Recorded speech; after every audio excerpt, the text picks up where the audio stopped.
Boa noite a todos. Meu nome é Manuel Franklin Fonseca Carneiro, sou professor de Direito Animal. Aqui nós vamos iniciar a segunda aula do nosso curso. Bom, como vocês devem lembrar, nós paramos aqui no recurso especial. É muito importante saber que recurso especial e recurso extraordinário, eles seguem uma metodologia bem própria. Então, esqueçam tudo que vocês sabem de apelação, de agravo de instrumento. Aqui, a dinâmica é diferente. E para entender essa dinâmica, a primeira coisa que a gente precisa saber é essa fenomenologia jurídica aqui. Nós temos o direito objetivo, que é um direito que está escrito. Esse direito objetivo são as leis vigentes, ele está inerte, ele fica parado lá, até que haja um fato, haja algum acontecimento no mundo fático. Aí esse direito incide sobre o fato e gera direitos subjetivos, ou seja, direito subjetivo que é só das partes que estão buscando esse direito em juízo. Por isso que se diz que toda sentença ela tem natureza toda sentença tem natureza declaratória. Então ela pode ser declaratória e condenatória, ou declaratória e constitutiva. Sempre tem o efeito declaratório, porque é exatamente esse aqui, o direito subjetivo, que é declarado nas decisões judiciais. Então, desde logo, os senhores já veem que aquela história de que existem questões que são só de fato, outras que são só de direito, não existe isso. Toda questão ela é de fato e de direito. A doutrina, a mesma doutrina tradicional, vinha se confundindo muito com esse tipo de conceito. Começaram a dizer causas que eram só de direito, depois causas que eram predominantemente de direito. Só a partir de 2021, eu tenho notado que a doutrina começou a se acertar quando é esse ponto. Toda causa era de direito, e de fato. O que existe são aquelas matérias que já vêm provadas. Não precisa mais ter uma instrução probatória. No caso clássico, por exemplo, dos juizados especiais, quando a operadora de telefonia não recebe o pagamento e manda que a Serasa, o SPC, algum serviço de proteção ao crédito, inscreva o nome do cliente, o cadastro de inadimplentes. Então vem aquela cartinha primeiro de cadastro de inadimplentes, ameaçando escrever o nome, se não pagar em tantos dias, depois vem a cartinha já escrevendo o nome do consumidor naquele cadastro de inadimplentes. Então, o consumidor prova que ele pagou, mostra o comprovante bancário. Então, não tem mais nada que ser provado aí. Toda a matéria já se encontra provada. Não é que seja uma questão de direito, é uma questão que não precisa de uma dilação probatória. Então, está apto a ser julgado antecipadamente, em seu mérito. A única defesa que a operadora vai ter, prestador de serviço, é que esses fatos significam um mero aborrecimento comum na vida cotidiana, enquanto a parte lesada vai dizer que houve ofensa, houve um dano psíquico, psicológico a ela. Entenderam? Então, não tem que ser só questão de fato. É fato de direito, só que não precisa ter mais provas. Então, o que isso tem a ver com recurso especial e recurso extraordinário? RESP e RE. Tudo. O RESP e o RE não se resolvem provas. Não se faz uma instrução probatória. A análise será do direito objetivo, lógico, as leis, sobre os fatos, tidos como ocorridos no acordo recorrido, segunda instância. Então, isso é muito importante, esse detalhe. Não é que no RESP e no RE a questão seja só de direito. É de direito de fato, só que os fatos são aqueles que se encontram no acordo, o qual está recorrendo. Pode ser um acordo de apelação, um acordo em agravo de instrumento, um acordo em sentido estreito, qualquer acordo, o tribunal pode ser recorrido, com RESP e com RE, se couber. Então, os fatos são aqueles constantes no acordo, não pode-se mais buscar nada, mesmo que os senhores não concordem com aquele que foi decidido, é com base naquela moldura fática do acordo que vai ser feito o RESP ou o RE. Aqui eu vou dar um exemplo, foi o exemplo que ele fez entender essa sistemática. Veja, digamos que na instrução criminal e na apelação também, na segunda instância, se discutiu o tempo todo se a testemunha disse, se a testemunha não disse tal fato. Aí tem toda aquela discussão se foi induzida, se ela gaguejou, se ela mudou de opinião, se o promotor induziu, se o assistente de acusação induziu, enfim. Toda aquela discussão.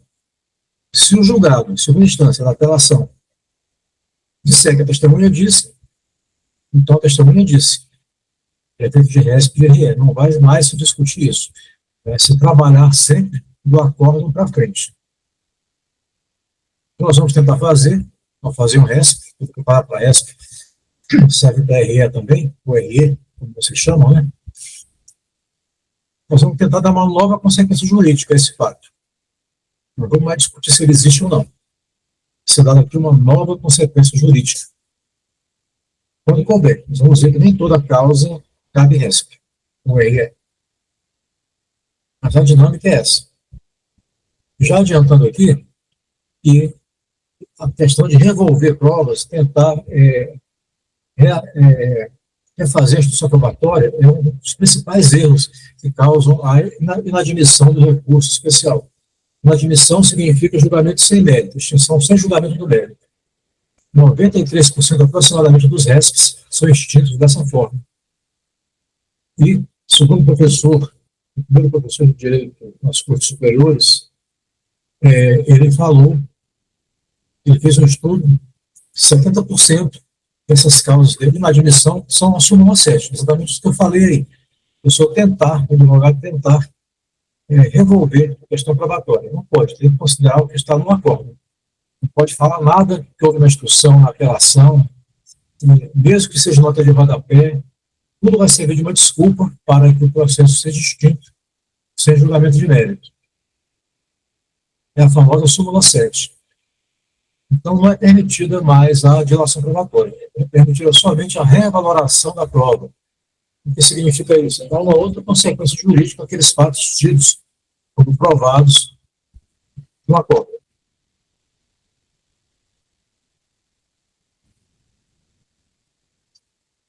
Quando se trata de recurso nas cortes superiores, os maiores erros dos advogados é tentar peticionar como se estivesse na primeira instância, ainda na apelação. Na segunda instância, ela refaz todo o serviço, todo o trabalho da primeira instância. Não tem diferença nenhuma. Mas, quando chega aos tribunais, os tribunais superiores não são uma terceira instância, como muitos pensam. Lá só existem recursos que são estritamente vinculados. Então, não se pode adicionar disparando vários argumentos, para ver se um dá certo, não. Só se pode discutir os recursos feitos nos tribunais superiores, SPG, reclamação, aquilo que estritamente está previsto para ser discutido naquele recurso, da forma exata como está na Constituição Federal. Então, aqui nós só temos 3 hipóteses que nós vamos ingressar, fundamental nosso ingresso com recurso especial. Como inciso, artigo 105, inciso 3 da Constituição Federal. Que são, letra A, violar ou negar vigência à lei federal. Então, esse aqui é o mais importante, essa hipótese de cabimento. Violar ou negar vigência à lei federal. Ele sempre deve constar as peças de interposição de resto. Pode até ser que ele venha junto com B, A com B ou A com C. Nunca usem B isoladamente ou a letra C isoladamente. Tinha um professor que dizia que quem fizer isso ou não conhece a jurisprudência do STJ ou gosta de viver perigosamente. Então, falei essa brincadeira para os senhores não esquecerem. Esse aqui, a linha A, é o principal fundamento para o RESP. Quando houver violação ou negativo de vigência à lei federal. Reparem que eu falei lei federal, não vale lei estadual nem municipal, nem ato normativo, soluções, etc. Só para a lei federal, aí incluindo também o decreto que regulamenta a lei. Nós vamos mostrar isso mais à frente com mais detalhes. Aqui eu quero só que vocês prestem atenção, né, observem as hipóteses delas. Então, violar ou negar a vigência da lei federal, a principal delas sempre deve constar: julgar válido ato executivo contestado por lei federal. Eu lembro que uma vez eu fui comprar um vinho, na época do lockdown, Na verdade, já tinham liberado, mas com algumas restrições. Quando chegou a minha vez de passar no caixa, não deixaram passar bebida alcoólica. E disseram que a partir das 8 horas não pode mais, foi um decreto do governador. Não era nem para mim essa bebida, eu nem bebo, mas assim, é um ato que poderia ser contestado. Para quando o Código do Consumidor não tem por que impedir a venda da mercadoria, só porque passou em determinado horário. Eles que fundar isso, mas também é legal com vigência aos artigos específicos da lei do Código do Consumidor. Esse item C, interpretação divergente de outro tribunal.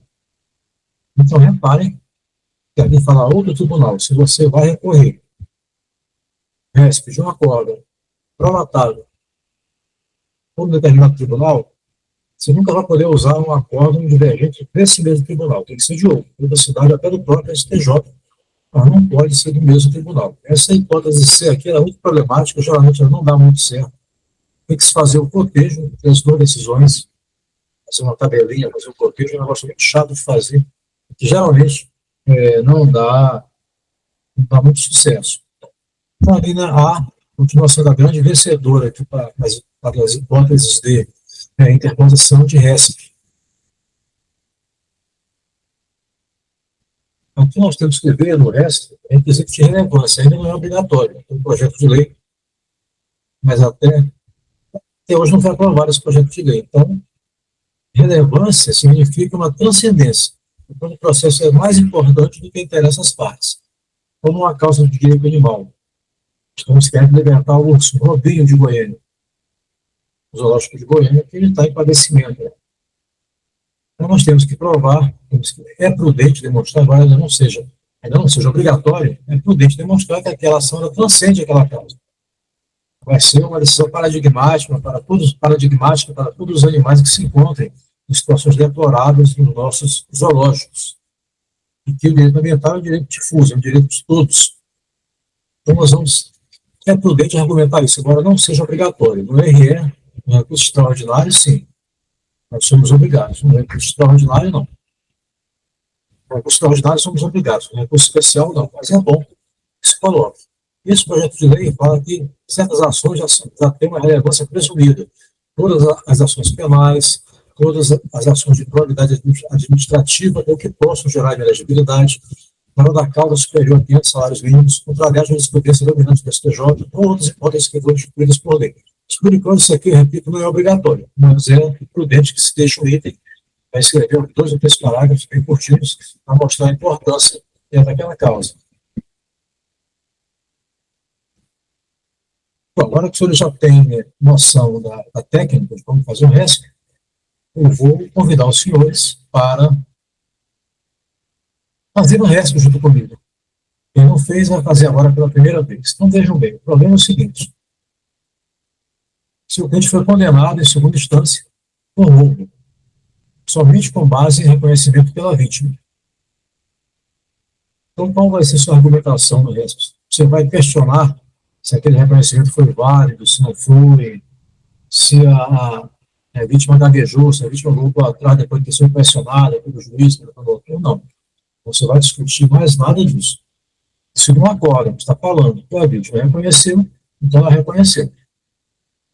Por mais absurdo que tenha sido essa decisão, absurda, eles vão ter que partir dos fatos conforme eles constam no acordo. Então, qual vai ser a argumentação do RESP? Quer dizer, a vítima reconheceu, mas essa prova isolada não garante a certeza necessária para a condenação. O que eu falei aqui, somente com base em reconhecimento pela vítima. Então, não vamos mais discutir se o reconhecimento foi válido, se ocorreu desta ou daquela maneira. Se não acordo para dizer que a vítima reconheceu, vamos partir desse pressuposto prático e vamos tentar dar uma nova consequência jurídica. Se não uma prova isolada, então garante a certeza necessária para uma condenação. Como é feita a petição do RESP?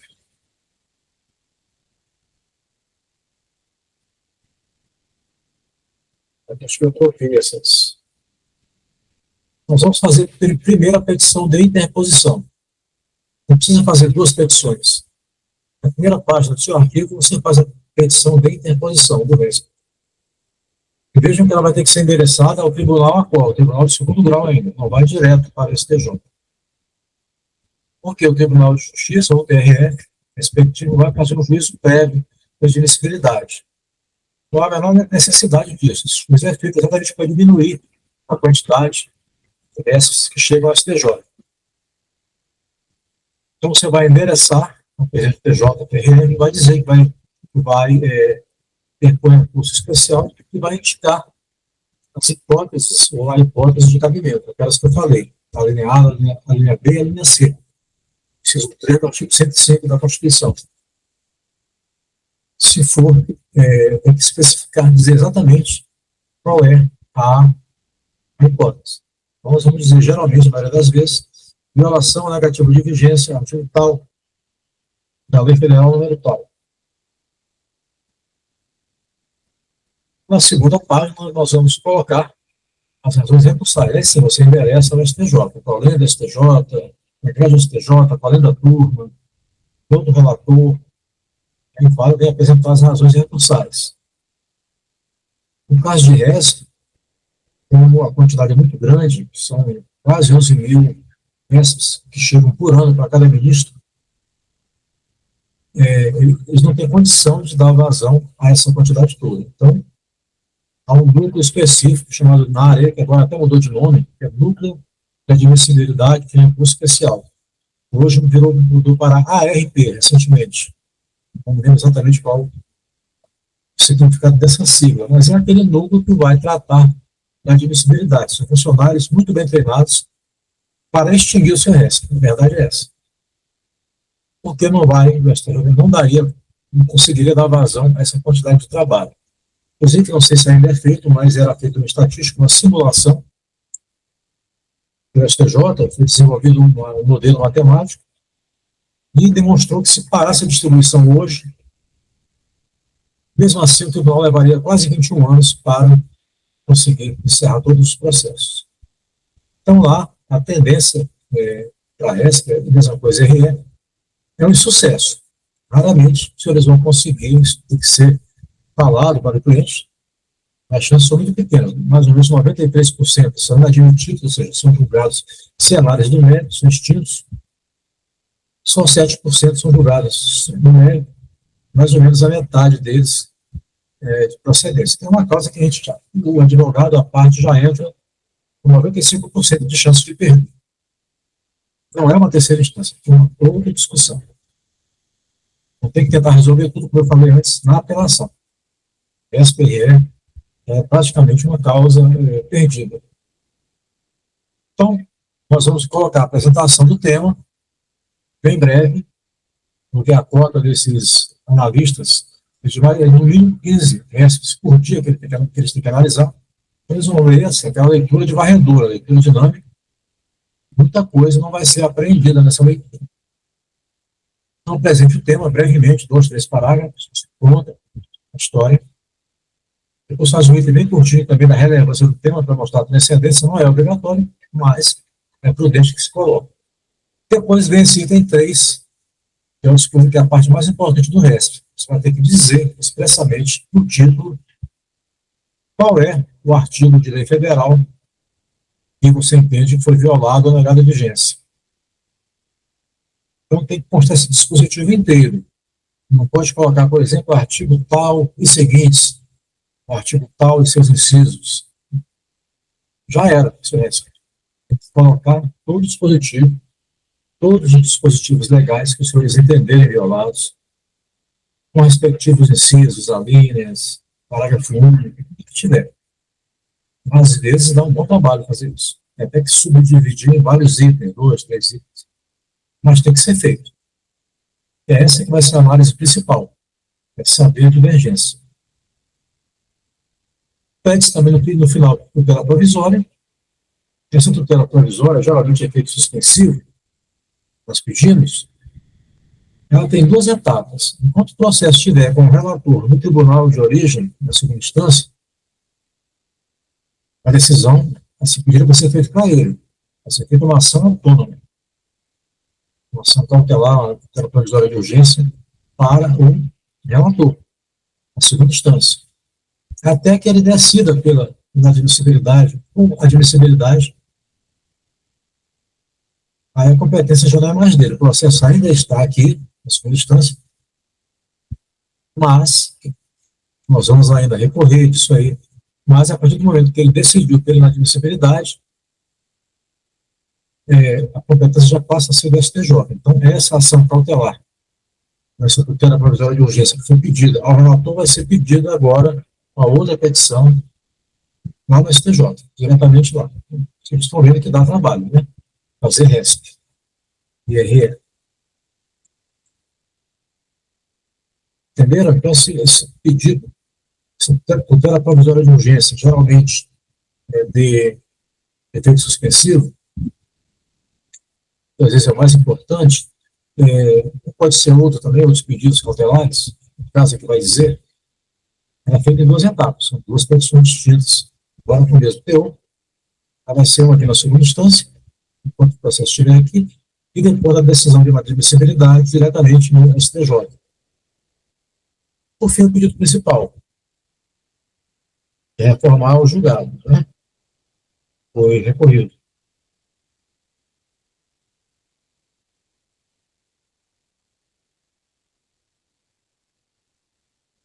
Bom, então vamos voltar àquele nosso exemplo. Nós vimos lá que o nosso cliente ele foi condenado em segunda instância apenas com base no reconhecimento da vítima. Então, nós vamos colocar aqui ali, tem três, né? A violação ao artigo 386, inciso 7º do Código de Processo Penal. É assim que vai ser feito o resto. Só dá um tiro, né? Primeiro lá a apresentação, etc. Depois a violação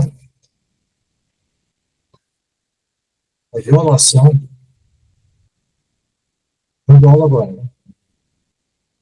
A violação ao artigo 386, inciso 7º do CPP.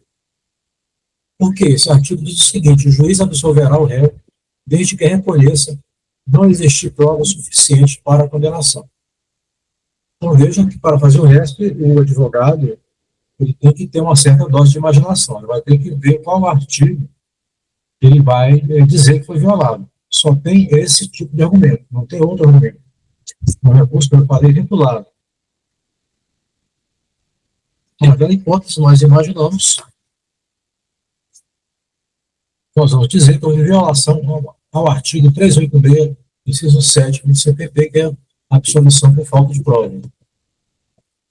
Então, a nossa argumentação, isso é bem simples, a vítima reconheceu, é o que consta no acordo, embora você não concorde, mas é o que está lá, então a vítima reconheceu, mas são notórios os erros judiciais baseados unicamente no reconhecimento pela vítima. Não dá a certeza necessária para uma condenação. Então, pelo que está na lei, o princípio do indúbio pro réu, se não houver prova suficiente, o juiz tem que absolver. Para condenar, precisa ter certeza. Para absolver, basta dúvida. Então, eles vão fazer um breve desenvolvimento desse tema. Breve desenvolvimento desse tema, desculpa. E aqui é o seguinte, eu trouxe aqui uma jurisprudência mostrando que esse tipo de argumento só é válido quando não houver outras provas. Ou seja, é unicamente com base no reconhecimento. Aqui tem um critério de pesquisa que eu coloquei. Vocês colocam na barra de pesquisa do STJ, reconhecimento, PROX 6, que é próximo, abre parênteses, réu ou acusado, indivíduo com vítima com prova. Vocês vão ver vários julgados sobre esse tema. Então, esse tipo de defesa só vale quando o reconhecimento é a única prova dos autos. Não foi o caso do nosso cliente, nós fizemos um RESP e vamos esperar aqui o resultado. Estão vendo esse baixinho aqui, com a mão levantada? Ele tem 1,68 m de altura. Ele foi condenado por estupro de uma menina de 12 anos.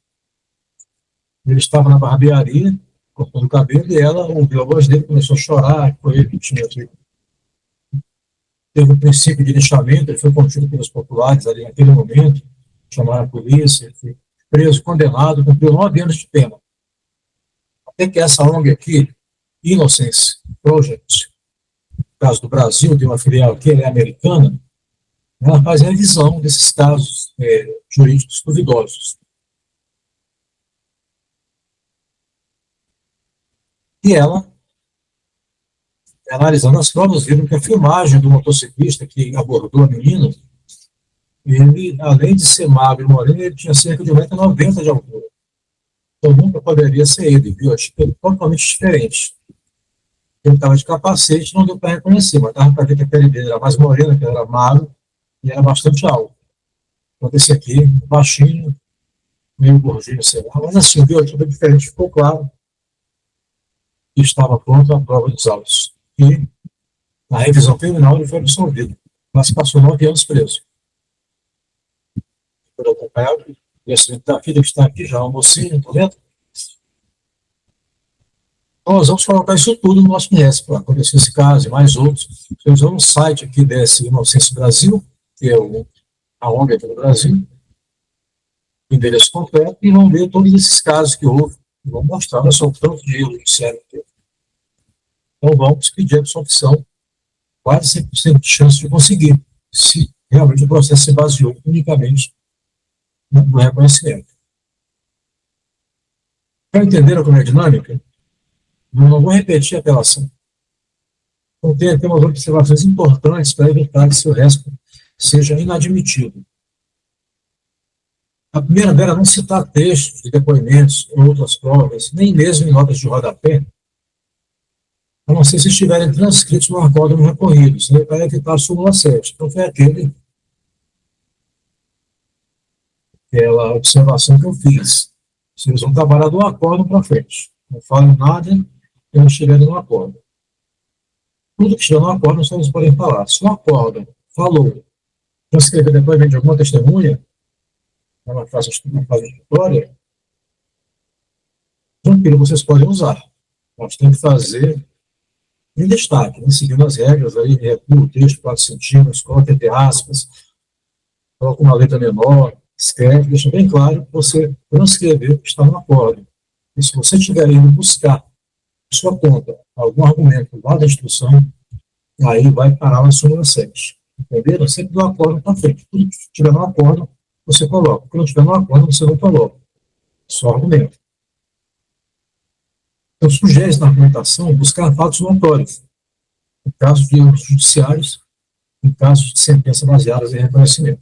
Então, essa é a argumentação. Então, veja que é totalmente diferente da argumentação de apelação.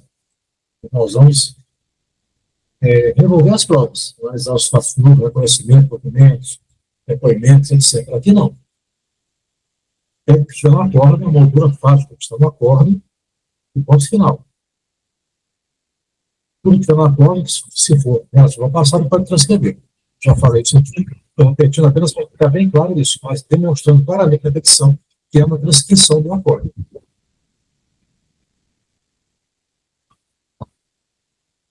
Bom, agora vamos fazer um exemplo civil. Depois desse exemplo civil, nós vamos fazer um exemplo de RESP para a causa animal. Então, suponha que seu cliente foi condenado a pagar IPTU após julgamento de apelação do desembargo em segunda instância, supostamente tem domicílio no imóvel. Então, como é que acontece na execução fiscal? Vocês estão lembrados. A Receita já emite uma certidão de dívida ativa, a CDA.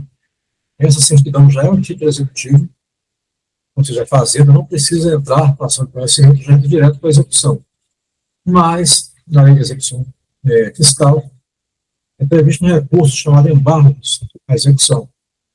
E se o contribuinte fizer, aí o processo passa a ser de conhecimento, não é mais uma execução, ser discutido por aquela matéria.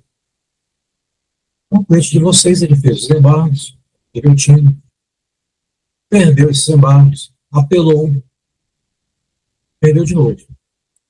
Mas, geralmente, os advogados que sabem trabalhar nas instituições superiores, muitas vezes eles são acionados depois que o processo já foi conduzido por outro advogado. Isso, às vezes, pode dificultar a coisa, porque a pessoa não sabe como fazer. Veja que o acordo fica mal feito e pede ou dificulta o resto. Mas, supondo que advogado anterior fez tudo certinho, né? Apelou, entrou em vários de execução, fez cautelação, bom, perdeu. E os seus são procurados para fazer com RESP.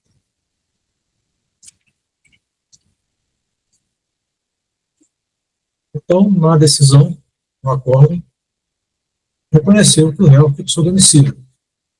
Como eu já falei aqui, não se discute mais isso. Está no acórdão, mesmo que você concorde ou não, o acórdão falou. Foi fixado que o réu fixou domicílio. Nesse imóvel, ele fixou domicílio. Nós vamos dar uma outra consequência jurídica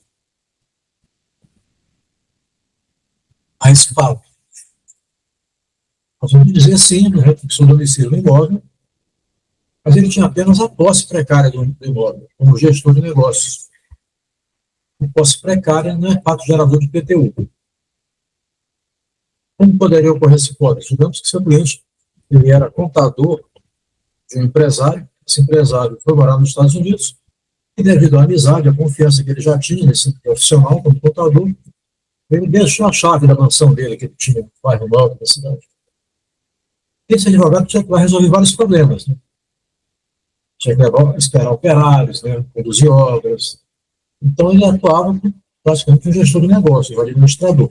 Porque ele gostou dessa ideia, às vezes ele tinha que dormir lá para esperar os operários. No outro dia ele gostou da ideia, a mansão é muito melhor que o apartamento dele, que é um apartamentozinho simples, então ele começou a dormir lá algumas vezes, passar até o fim de semana lá, levar uma namorada, etc. E, digamos, fez alguma besteira, fez alguma assinatura com o endereço do imóvel. O fisco pegou aquilo, já redirecionou a dívida. É no artigo 135 do CNPq, redirecionamento de dívida. Ele agora é o possuidor. Então ele vai ter que pagar o IPTU. Entendeu? Então, o seu cliente ele foi redirecionado para ser sujeito ativo dessa cobrança fiscal e passivo. Então, eles vão argumentar isso. Não vai mais ser discutido se ele fixou domicílio ou não. Ele fixou domicílio, está no acordo. Eles vão dizer que essa posse foi precária, vão tentar equipará-lo, por exemplo, a um caseiro ou empregada doméstica, antigamente elas dormiam na empresa. Nem o fisco conseguiu ajuizar, teve a coragem de ajuizar uma execução fiscal contra o caseiro, empregado doméstico. Então, vocês vão dizer que a função dele é essa. Ele tem uma posse precária, ele não é nem possuidor, nem proprietário daquele imóvel. Entenderam como funciona a dinâmica? Quais os artigos que nós vamos mostrar como violados? Então, tem a mesma coisa que tem a posição da primeira página, endereçada ao presidente do TJ, do TRF, indicação da hipótese de cabimento. Vai ser a violação, a linha A, violação ou negativa de vigência a dispositivo de lei federal. Então, quais são os artigos que nós vamos dizer que foram violados? Os artigos 1196 e 1198 do Código Civil, que tratam da posse. Da posse precária, respectivamente, ou detenção. E os artigos 32 e 34 do Código Tributário Nacional são os artigos que dispõem sobre o IPTU. Então, esse é o argumento. Não vou mais discutir nada. Promover provas, se for domicílio, se não. Isso tudo foi discutido até a segunda instância. No STJ, ou no STF, que é o caso, nós vamos dizer explicitamente quais são os artigos que foram violados. Nós achamos que foram violados. Então, são esses aqui. Eles vão dizer que ele atuou como gestor de negócios. Tinha domicílio, mas era apenas detentor. Ele não era possuidor nem proprietário. Também nem comodatário. Então, detenção não é fato gerador de PTU. Está entendida a argumentação de RESP? Então, os casos de defesa de direito animal. No RESP, nós vamos alegar violação ao artigo 186, cumulado com 927 do Código Civil. Esse artigo 186, ele trata do ato ilícito. O artigo 927 fala que quem cometeu um ato ilícito tem o dever de completa reparação. Então, o ato ilícito existe por quê? Porque há um direito constitucional, essa história até de parênteses, para não dizer que está fundamentando esse artigo constitucional, isso aqui é fundamental o RE. O resto vai ser apenas o artigo 86 e o artigo 927. Então, houve um direito constitucional que os animais não sejam submetidos à crueldade. Então, já que esse direito está sendo violado nesse zoológico, há o cometimento de um ato ilícito. Isso não foi reconhecido no acordo, então nós estamos entrando com essa para reconhecer que houve violação ao artigo 86 e, consequentemente, ao artigo 927, que é o dever de completa reparação. Entendido? Então, no caso de direito animal, é mais simples, porque só tem esses dois artigos aqui. A não ser que seja uma prescrição em matéria criminal, aí vai entrar a violação ao artigo 32 da Lei 9.605/98, que é a Lei dos Crimes Ambientais, que criminaliza maus tratos e abusos a animais. Mas se for uma especial em matéria civil, geralmente o que mais acontece é 786. Se for criminal, artigo 9.927. Se for criminal, artigo 32 da Lei Federal 9.605/98. Esse é o ato ilícito que eles vão defender e vão fundamentar o que estiver no acordo. Realmente no acordo, vamos voltar para o laudo seja examinado, para que todos os argumentos sejam examinados, para que nós possamos entrar com o resto.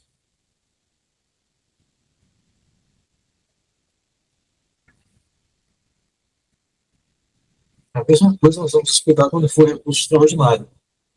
Nós vamos usar o artigo 225 já direto, que veda práticas de crueldade contra os animais.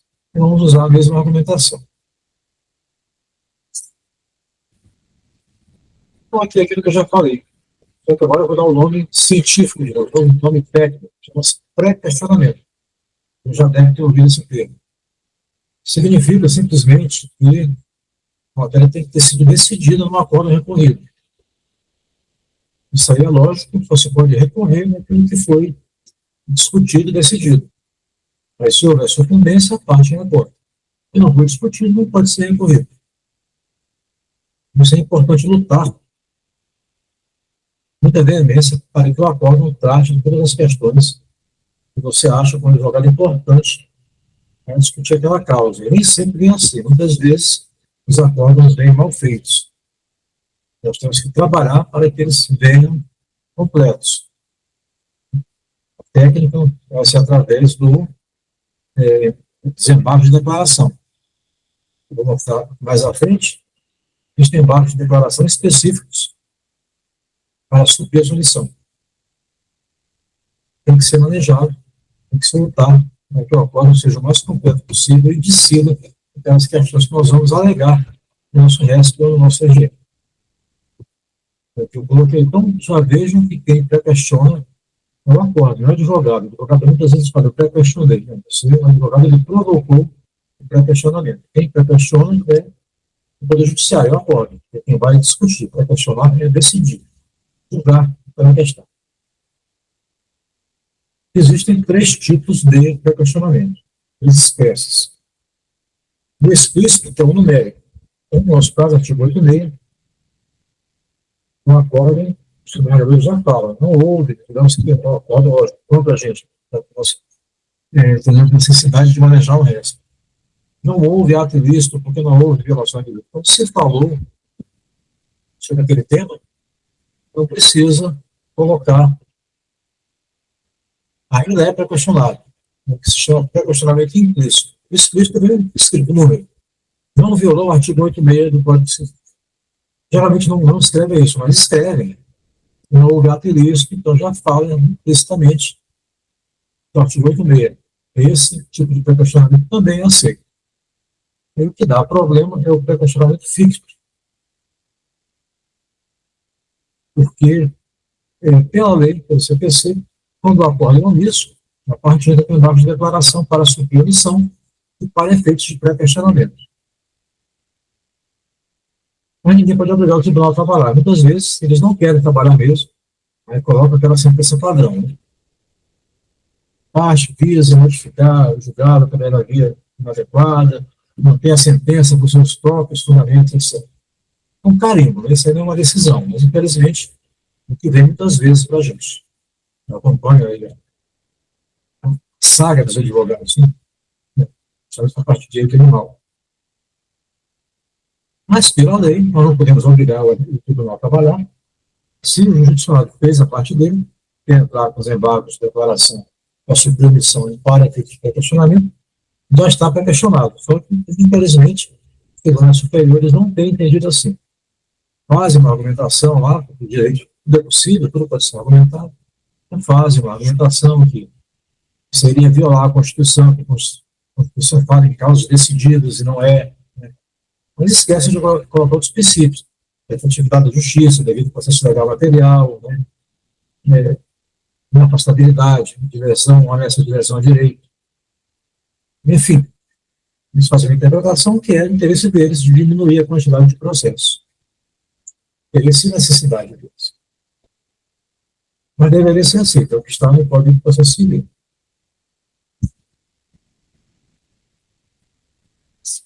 Eu falei explícito numérico, escreve o artigo, no texto, e apenas fala. Agora não escreve, mas escreve de alguma forma o conteúdo do artigo. Por exemplo, parte cometeu ato ilícito, faz o segundo na computadora requerido, então fala que não cometeu.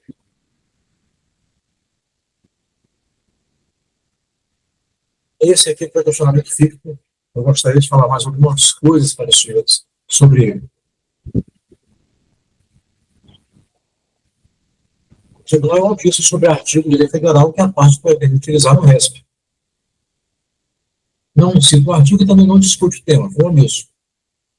Então, o que os senhores têm que fazer? Tem que apresentar embargos de declaração para fins de pré-questionamento, para suprir omissão e para fins de pré-questionamento. E voltando sempre esses artigos aqui. Aqui os senhores vão fazer um carimbo, vão carimbar todos os embargos de declaração com essa finalidade. Não adianta colocar só o artigo 1025, que são os embargos para fim de pré-questionamento. Se não citar também o artigo 1022, inciso 2, que é referente à omissão. Não tem por que isso, mas é a decisão. Os senhores entrarem no STJ, estão escrevendo com 600 processos com esse tipo de julgamento. Então, só porque a parte coloca o artigo 1025, não é reconhecido os embargos, não é reconhecido o pré-questionamento. Então, tem que usar dessa forma como está aqui. 1025, formulado com o artigo 1022, inciso 2, e eu também colocaria o artigo 489, parágrafo 1º, inciso 4º. Todos esses dispositivos referem-se à omissão. Então, fez esses embargos, mas o tribunal continua omisso. O STJ e o STF deveriam considerar pré-questionada a matéria, mas não é isso que acontece. O que nós vamos fazer? Nas razões do nosso RESP, nós vamos criar um item só para mostrar isso aí, esse pré-questionamento fixo. Nós vamos colocar a violação aos artigos 1025. Então, além da violação ao artigo 186 e 927, no nosso caso aqui, vamos fazer um outro item escrito a violação aos artigos 1025 e 1022. Esse que nós utilizamos como fundamento. Escutar que mesmo provocado, o tribunal manteve a sua omissão. Isso é suficiente para julgar um RESP, para ser aceito? Nem sempre. Nós vamos fazer o seguinte: no pedido do RESP, não é uma solução perfeita, mas pelo menos impede que se perca, né? A decisão transite em julgado. Então, nós vamos fazer pedidos sucessivos, certo? Pedido 1. Considerar pré-questionado o tema e julgar procedente o RESP, em favor do acórdão para liberar o uso Robinho dos Olhos de Goiânia e constituir a guarda dele na pessoa que vier depositar. Sei lá, é um pedido que vocês vão fazer, depois eu vou mostrar onde vocês vão achar os originais dessas peças, tá bom? Não posso passar aqui, passei só os modelos para vocês, já passei para a professora Camila, mas eu vou mostrar onde os senhores, como advogados, os processos são públicos, os senhores podem buscar esses acordos completos. Então, primeiro pedido, considerar pré-questionado e julgar o RESP. Procedente, no nosso favor. Sucessivamente, caso não considere a matéria pré-questionada, então que seja declarado nulo o acordo por omissão e retorne para julgamento de segunda instância. Não é o ideal, não se sabe mais quantos anos vai levar, e o tribunal pode ser isso de novo,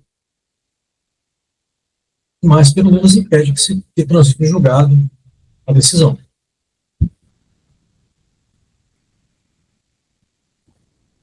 Bom, aqui, como eu falei, só em São Paulo, por exemplo, 98% dos recursos especiais eles são inadmitidos. Já no juízo prévio, que é feito no tribunal de origem, segundo grau, o presidente ou vice-presidente do TJ ou do TRE. Antes mesmo de subir para o STJ, já é inadmitido aqui na origem. Então, em São Paulo, são 98% sendo admitidos. Aqui no TJDFT, TJRJ, eu não fiz estatística, mas deve ser algo próximo disso. Sempre acima de 90%. Então, é prática, já é comum, o tribunal de origem, o tribunal ACOM, ele inadmite o recurso especial. A função dele é fazer um filtro para impedir que cheguem muitos recursos. Então, a estatística de São Paulo, que eu acompanhei, menos de 50% recorre. Então, já tira a metade dos recursos que chegaram ao STJ. Então, nós aqui, vou mostrar, nós vamos recorrer para que o nosso processo suba ao STJ. Então, esse julgamento de inadmissibilidade, tanto no juízo de origem, como quando chegar no STJ, vai ter outro juízo, esse definitivo de admissibilidade, ele vai se basear esse julgamento sempre nesses óbices aqui. Eu vou mostrar. Não vai haver outro tipo de julgamento. É inadmissão, então, apenas aqueles óbices já estão simulados. Então, a súmula 7, que eu já falei, do STJ, que é a mesma súmula 279 do STF. Reparem que todas as súmulas do STJ e do STF se aplicam a ambos os tribunais. Até porque antes da Constituição não existia STJ. Então, as súmulas que são antigas, a maioria delas, vão servir para os dois. As mesmas aquelas que foram criadas depois, elas servem. Então, o que serve para o STF, STJ serve para o STF e vice-versa. Então, os óbices são esses, súmula 7 do STJ ou súmula 279 do STF, que não se admite em exame de prova, é o que eu falei. Isso vai discutir prova. Se pegar o fato como está no acordo e tentar dar uma nova consequência jurídica a esse fato. E a única maneira de se dar essa nova consequência jurídica é alegando violação à lei ordinária federal. Ou havendo divergência também do tribunal, mas sempre uma violação à norma federal. Então, nós já vimos isso aqui. Outro óbice, a súmula 281 do STF, é o esgotamento dos recursos ordinários.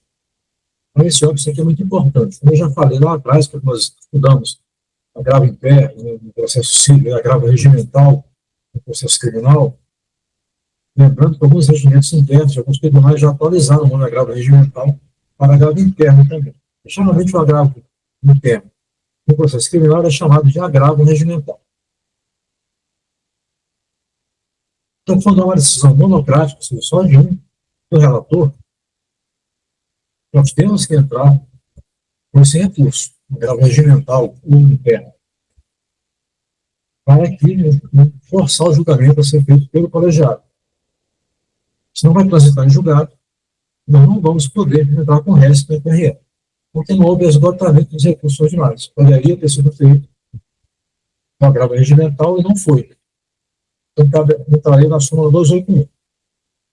No STF, no STJ, só julgam SPRE e decisão do colegiado. Decisão monocrática sobre o relator não serve para RESP, não cabe RESP nem RE. Outro índice, outro óbice é a súmula 283 do STF. Como eu já falei, se aplica ao STJ também. Impugnar todos os fundamentos do acordo recorrido. Parece óbvio, né? Isso aqui a gente faz todos os dias. Mas aqui tem que ter um cuidado especial por causa do desejo, da necessidade de extinguir o máximo de processos possíveis. Então, nós temos que ver direitinho tudo que foi citado na decisão de inadmitir seu recurso especial. Tudo que foi citado, mesmo que não tenha sido discutido, mesmo que seja uma nota de rodapé, você tem que discutir. Então, muitas vezes, o acordo de decisão de inadmissibilidade se baseou apenas na súmula 7. O presidente do Tribunal de Justiça, o Tribunal Acordo, inadmitiu seu RESP com base na súmula 7. Ele dá um exemplo de nota de rodapé do outro julgado. Lá, além da súmula 7, tem a 284. Então, não faz parte da fundamentação, a meu ver. Mas eles podem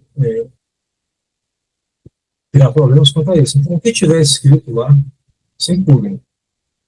Foi citado também na nota de rodapé, a súmula 284, não se aplica ao presente caso, por isso. Escreve algumas linhas, poucas linhas, mas faça inclinação. Então, pedir desculpa depois para inadmitir o seu recurso. Então, assim, a súmula 283 tem que prestar muita atenção, porque aqui tem que ser levada ao extremo. A súmula 284 é outro óbice que pode vir quando não é possível saber qual a violação ali. É quando está mal escrita a peça. Você escreve 20, 30, 40 laudas, com várias citações, notas de rodapé, etc., transcrições doutrinárias, exponenciais. Só que ele vai falar o fundamento da divergência, seja qual foi o artigo do federal que ele entendeu por violação lá no meio dessas 40 páginas. O assessor não vai ler isso aí, não vai conseguir ler, ele vai passar a vista rápida e vai dizer que foi admitido. Você tem que estar com a grade pé, não dá mais trabalho. Por isso que eu aconselhei veementemente que se faça um item específico para as violações, um barra de itens, se for necessário. Não foi o que eu falei mais atrás, para que não tenha desculpa de incidir nessa súmula 284. Se a divergência está bem clara, ele é um título. E nós entendemos que foi violado. Nós temos esse óbice também na súmula 126, do STJ, aqui fala que é inadmissível o recurso especial quando o acórdão recorrido assenta em fundamentos constitucional e infraconstitucional. E qualquer um deles é suficiente por si só para manter o julgado, o acórdão que nós estamos recorrendo. Então, a parte vencida, temos que perpor recurso extraordinário conjuntamente com o RESP. Nunca interponha só o RESP ou só o RE. Então, sem caso bem específico. Então, no caso de direito animal, como tem um ato ilícito, a parte de recurso especial, como tem artigo 225 da Constituição Federal, então nós temos que fazer os dois. Então, a fundamentação é a mesma, praticamente parecida, vai dar trabalho, mas tem que fazer um RESP e um RE. Eles têm que ser protocolizados concomitantemente. Não significa que seja no mesmo segundo. Protocolar um, se protocolar o outro. O RESP e depois o RE. Juntos. A ordem dos tribunais é o seguinte: vai primeiro para o recurso especial. Se disser que julgar procedente, o processo só fica ali mesmo. Se julgar que é improcedente, que a matéria ali é só constitucional, não é legal, aí vai para o STF julgar a parte constitucional. O STJ já tentou não julgar a parte dele, dizendo que estava claro que a questão era puramente constitucional, mandou para o STF. Então, o STF falou não. Mandou devolver, julgue o seu caso primeiro, que seria eventual ofensa ou violação do federal, depois você passa para mim. Então, a ordem é sempre essa: STJ primeiro, depois STF. Mas tem que propor os dois concomitantemente. Não vale, não pode fazer primeiro o resto, aí depois, se não der certo, tem procedente, aí entra com o RE. Não pode. Concluir, tem que entrar junto. Mesmo prazo. Tudo junto são no mesmo prazo. Então, esse é um outro óbice, a súmula 126. Outro óbice pode ocorrer na admissibilidade do seu recurso especial, a súmula 83, não se conhece o recurso especial pela divergência, pela linha C que eu citei lá atrás. Ou uma acordo do outro tribunal que tenha julgado o mesmo caso seja divergente. É muito difícil acontecer isso.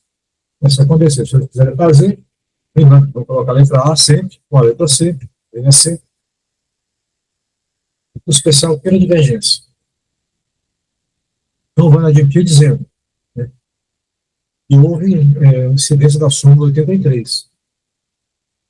Que a orientação do tribunal já se firmou no sentido da decisão recorrida. Não são do STJ.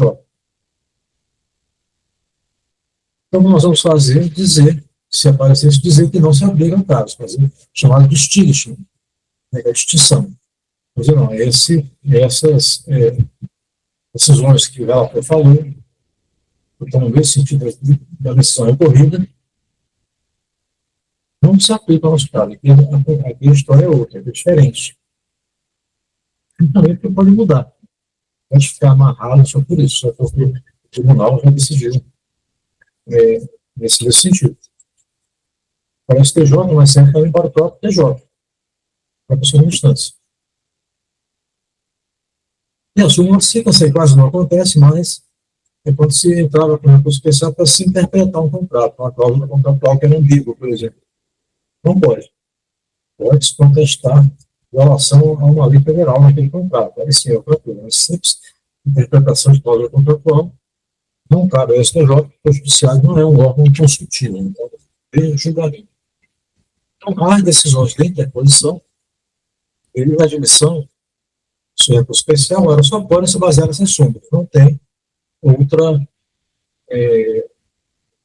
razão, outra fundamentação. Você tem que estar preparado, primeiro, para não incorrer nessas súmulas, segundo, para saber o mais bem feito que você faça, o seu resto ele vai ser admitido na segunda instância. Então, você vai preparado para sair impugnar cada uma desses óbitos que não tiverem sido usados na fundamentação desse acordo de admissibilidade.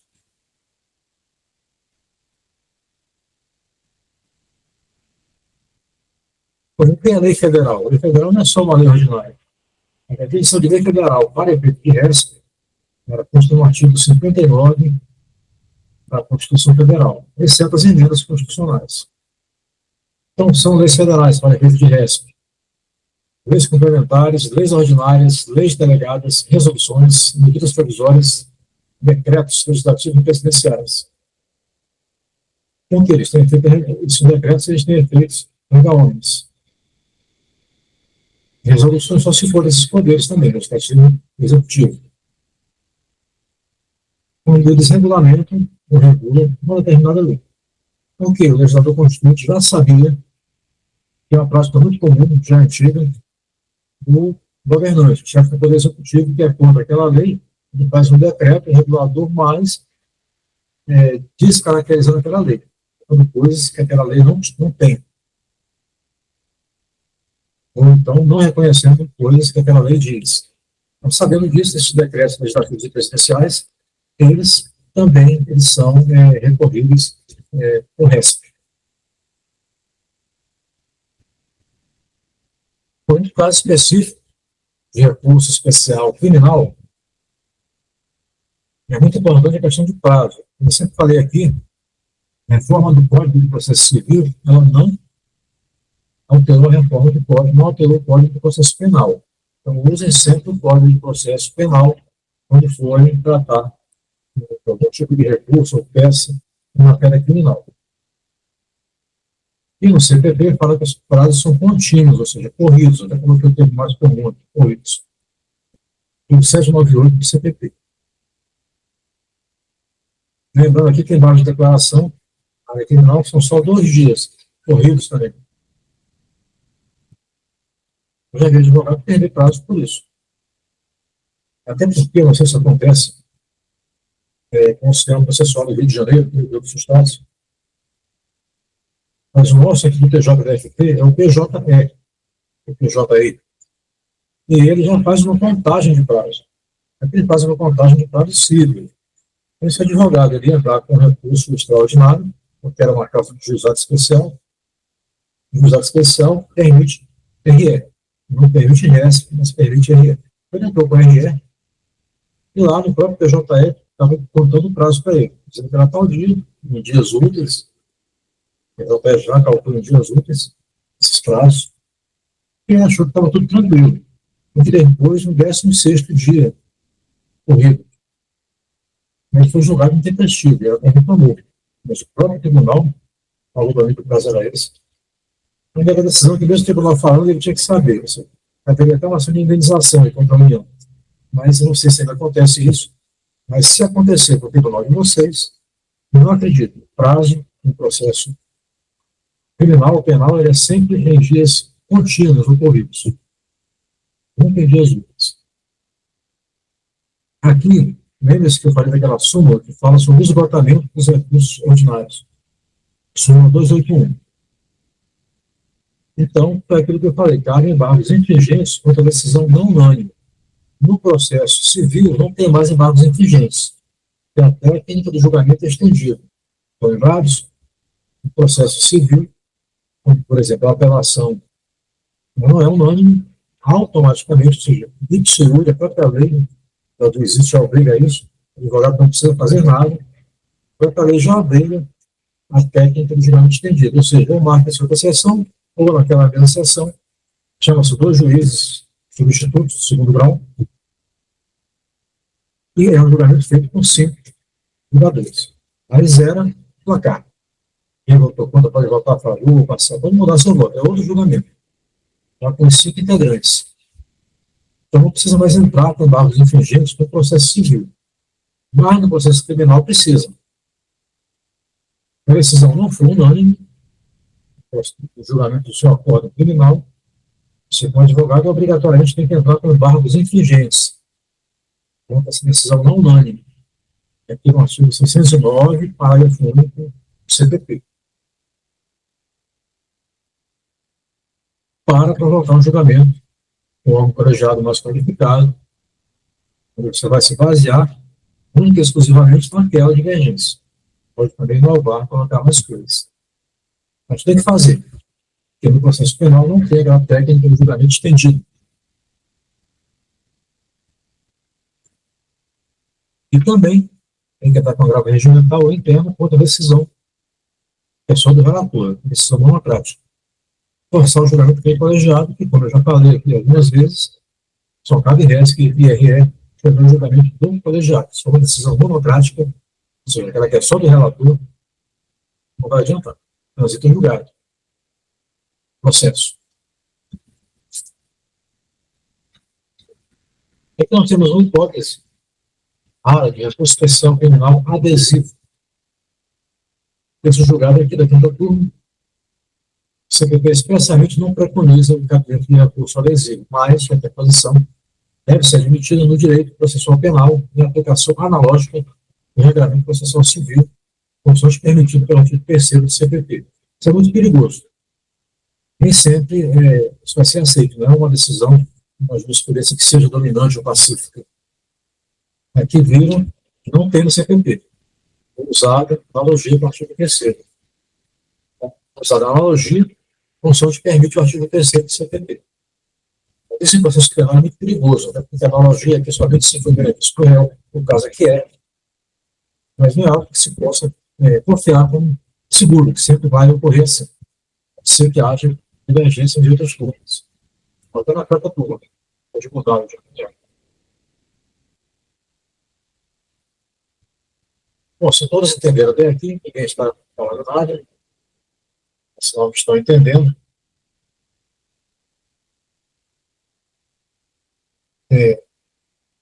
ninguém mandou mensagem também, mas está tudo ok. Recurso extraordinário. Como eu falei, para essa termos de fundamentação, cabe, é aplicável ao recurso extraordinário. A única diferença é que no resto nós vamos argumentar como uma violação ou negativa de vigência à lei federal, aquelas leis federais que nós vimos. E no RE nós vamos falar unicamente, argumentar unicamente de violação a dispositivo da Constituição Federal. Então, a IRS, quando se vale a Constituição, assim como o fundamento, tem que argumentar, né, no caso dos animais que a Constituição libera a crueldade, nós podemos a crueldade é ato ilícito. Se fala na Constituição, só se vai pedir o resto com base no ato ilícito. Quando chegar no RE, aí é o contrário, só se fala da Constituição. Não se fala mais de lei ordinária, ou lei infraconstitucional. Então, nós temos aqui uma hipótese a mais de cabimento. Contrariar o dispositivo da Constituição Federal, que vai ocorrer na maioria das vezes, e essa lei deve sempre constar, se é profissional dos senhores, a decisão que declarar a inconstitucionalidade de tratado da lei federal, a decisão que julgar válido o ato executivo contestado em face da Constituição Federal, não julgar válido a lei local em face de lei federal. Então, lei local, lei municipal ou lei estadual, que é contestada em face de lei federal, cabe depois do julgamento da apelação, que seja um recurso extraordinário. Isso está tendo uma divergência em clientes federativos da União. Isso acontece no STJ. São duas hipóteses diferentes e uma hipótese a mais, não é isso? São quatro. E, geralmente, nós vamos usar sempre a letra A. Nos atual precisamos do RESP, vamos sempre a letra A, acumulada com B, ou A acumulada com C, ou A acumulada com D. Então, só A. Vamos usar B, C ou D isoladamente. Um recurso extraordinário, aí já é obrigatório colocar um item só para tratar a repercussão geral do tema. Para a Constituição, artigo 102, inciso 2, parágrafo 3º, acumulado com o Código de Processo Civil, artigo 1035, parágrafo 1º. Então, o que é repercussão? São aquelas questões relevantes do ponto de vista econômico, político, social ou jurídico, que ultrapassam os interesses subjetivos do processo. Isso é a mesma história. É muito importante, transcende o simples interesse das partes e passa a interessar toda uma coletividade. O Supremo, depois ele faz um julgamento se vai dar repercussão geral ou não, mas na questão do RE nós temos que sempre colocar um item só para tratar da repercussão geral. Na matéria de mérito, no nosso caso aqui nós vamos alegar sempre a violação ao artigo 225, parágrafo 1º, inciso 7, da Constituição Federal, que veda a crueldade contra animais. Outra argumentação que às vezes pode caber é a violação do artigo 23, inciso 7 ou 24, inciso 6, também da Constituição Federal. Tem que ser sempre a Constituição. Esse artigo 23, inciso 7, ele trata da competência administrativa, ou seja, do Poder Executivo, para fazer resoluções, decretos, etc., para tratar da fauna. Então, quando houver uma violação a essa repartição de competência, União, Estado e municípios, cabe o RESP. E também, no artigo 24, RE, desculpa. E também no artigo 24, inciso 6, para dar competência concorrente da União dos Estados para legislar sobre fauna. E também a caça.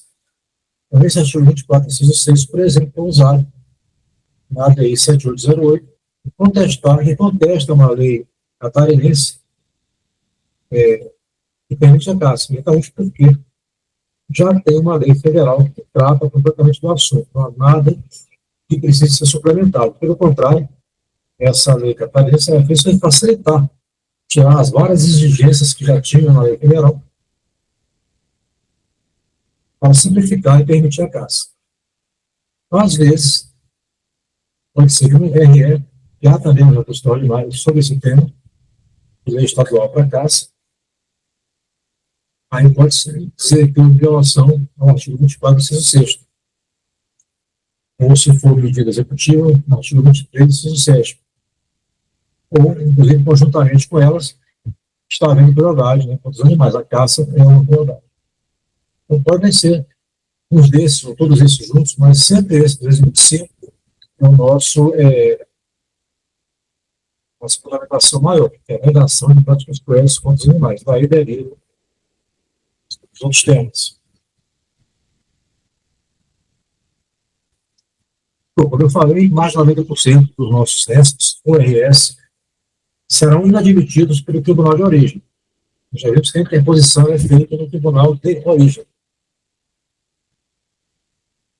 Então, se nós queremos ingressar com o RESP e o RE, entre uma apelação que foi julgada no TJRJ, a interposição, tanto do RESP quanto do RE, vai ser feita lá no TJRJ, tribunal de origem. Faz um juízo prévio de admissibilidade, e que mais de 90% dos casos eles vão inadmitir o seu recurso especial.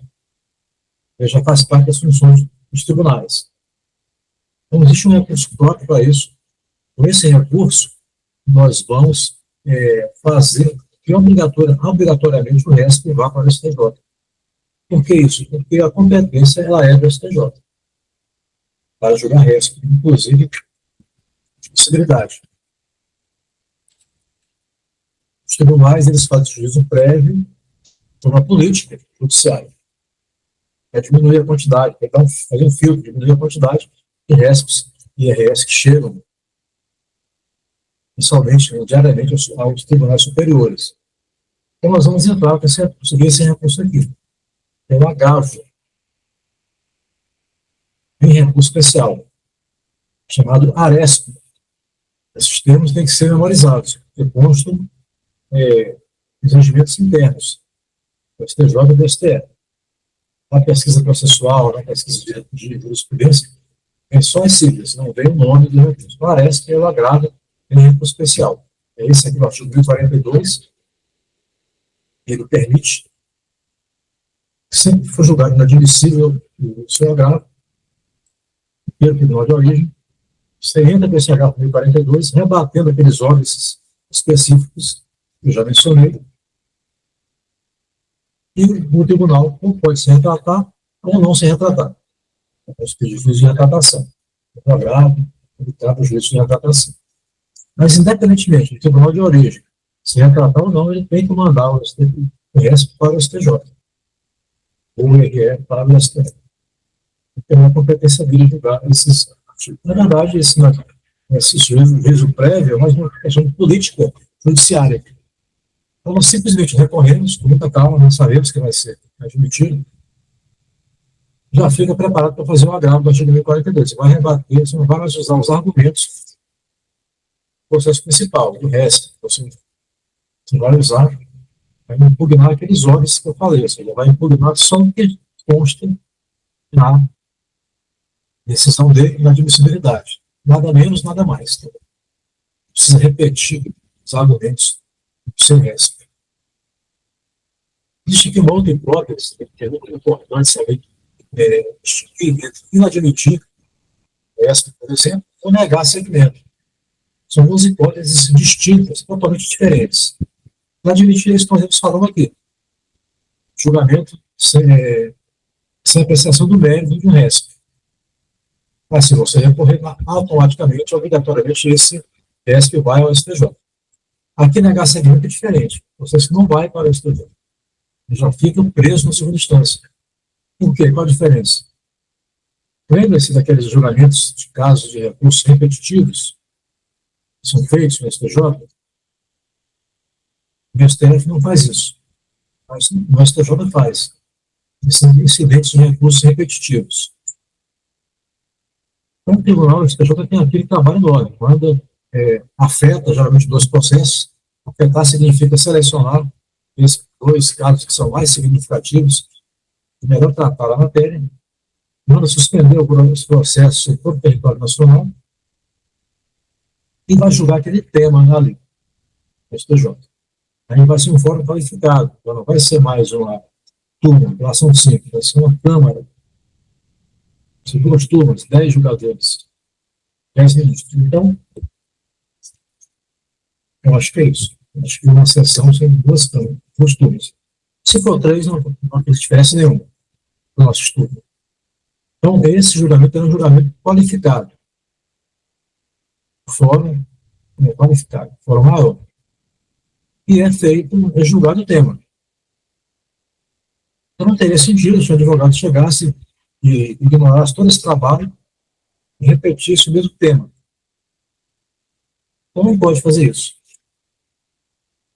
Então, quando já tivesse havido uma decisão em caso de recursos repetitivos, fixado aquela tese jurídica, aquela tese tem que ser seguida. O advogado tentar reativar, rediscutir essa matéria, é negado o segmento, ou seja, nem vai para o STJ. Já foi julgado lá, por esse fórum qualificado. Entenderam a diferença? Então, se vai ficar dentro do tribunal, há um recurso que nós usamos para a decisão monocrática do ministro do Tribunal Apelo. Uma grave interna, o próprio Tribunal de Segunda Instância.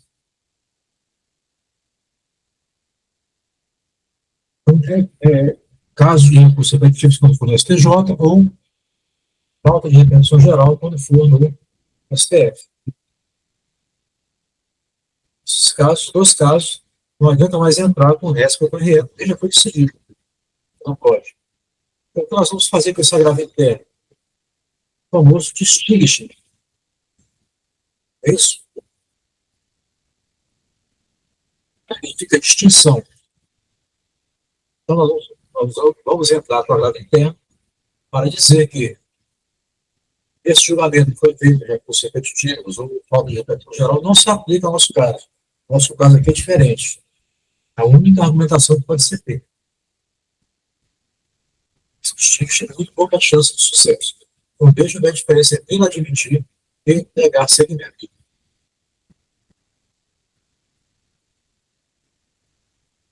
Então, o que eu estou a dizer aqui é o seguinte: as decisões de inadmissibilidade, geralmente, elas são muito mal feitas. Vocês não devem fazer embargo de declaração. Por quê? Embora esteja no Código de Processo Civil, os embargos suspendem, no Código Penal também suspendem o processo, o STF e a STJ resolveram legislar, digamos assim. Então, eles não consideram efeito suspensivo para os embargos de declaração feitos contra sua decisão de inadmissibilidade. Depois amenizaram um pouco essa jurisprudência, falando que se forem protelatórios, não cabe. Efeito suspensivo. Se não forem protelatórios, cabe efeito suspensivo. Quem vai saber o que eles vão considerar protelatório ou não? Então, nunca façam embargos de declaração contra a decisão de inadmitir o seu recurso, o seu RESP e o seu RE. É muito importante saber também.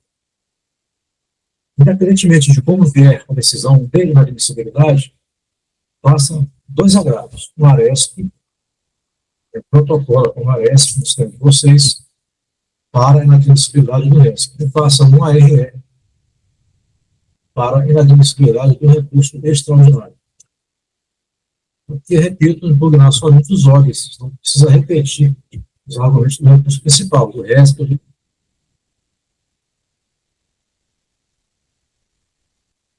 Entendido?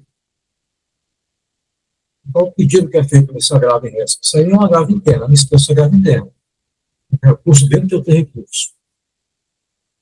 Então, por exemplo, se está partindo com uma apelação e a decisão monocrática, ela pode entrar para o agravo interno. Se a parte entrou com recurso distrito ou agravo de instrumento e houve uma decisão do relator, o recurso vai ser exatamente o mesmo, agravo interno. Então, um recurso dentro de outro recurso.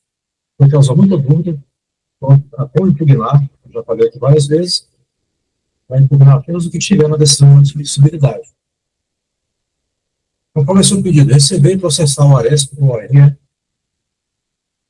pedir juízo de retratação, que sempre cabe, os agravos.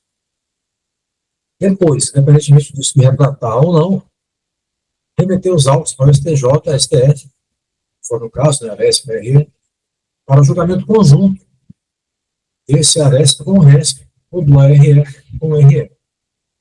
Então, o pedido é esse. Remeter os autos para o STJ ou STF para julgamento conjunto, com o RESP ou o RE, que é o uso principal, né, dando procedência ao pedido.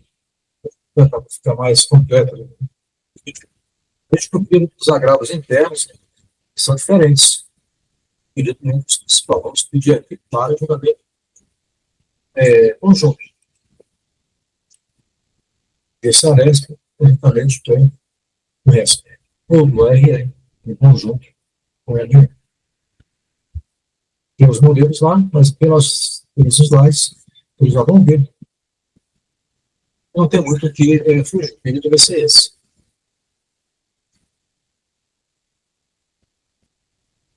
Tutela provisória de urgência. Geralmente, como eu já falei, nós pedimos tutela provisória de urgência no RESP e no RE para dar efeito suspensivo, que não tem efeito suspensivo ipso iure. Isso pode causar prejuízos irreparáveis. Por exemplo, se nós entramos com o RESP e o RE, no caso dos roubinhos de Goiânia, não vai ter suspensivo, não vai influenciar em nada nosso direito. Porque o animal já está lá. Agora, imagine se tivesse havido uma, sei lá, provisória de urgência anterior e o urso já tivesse, ou o animal tivesse sido deslocado para o santuário, bem longe do local cativeiro dele, do zoológico. Aí sobrevém também uma decisão de procedência. Apela e também procedente. Então, o RESP, aí vai ser necessário efeito suspensivo, o RESP-RE. Então, vai fazer aquele animal voltar do santuário, viajar mais 2.500 quilômetros para ir para a masmorra de novo, zoológico, até esperar o julgamento de urgência. Então, aí, nesse caso, o efeito suspensivo é essencial. Aí, dependendo do caso, o advogado vai ver se é necessário pedir o efeito suspensivo ou não. Mas só que não adianta pedir na petição de urgência. É sempre bom pedir em todas as oportunidades que tiver. Então, peça no IES, como é que é esse efeito suspensivo, mas já sabendo que não vão analisar. E se nós temos que entrar com uma ação diretamente no STJ ou no STF, chamada TP, tutela provisória. Essa aqui é a sigla dela, pedindo esse efeito suspensivo. Agora, aqueles casos específicos negativos de segmento, essa parte, a tutela deve ser interposta no próprio tribunal de origem. Não vale de jeito nenhum qualquer coisa esse para o tribunal superior. Já foi decidido incidentes de recursos repetitivos ou negativos de repercussão geral. Mas besteira. Então, esse caso negativo de segmento é um caso mais raro, então fica na segunda instância. Nada vai para o STJ nem para o STF. Mas se for a admissão, sim, vai. Então se pede a tutela provisória, que era feita no tribunal, se depois de decisão de inadmissibilidade, como eu falei que relator. Quando o processo estiver na segunda instância, entra-se cassação na segunda instância. Depois que houve o juízo de inadmissibilidade, se entra, você precisa esperar o processo chegar no STJ. Já se entra diretamente no STJ ou no STF para tutela provisória de urgência, para dar esse efeito suspensivo. Então, aqui são os pedidos que se pode fazer na CPP. Suspensivo, o principal deles, quando necessário. Também podem se pedir medidas que foram negadas, instâncias anteriores, preço de instância, é chamado efeito ativo. Se pede uma vez que foi negado. E outras medidas que sejam necessárias. Aí o advogado tem que ver de acordo com cada caso concreto.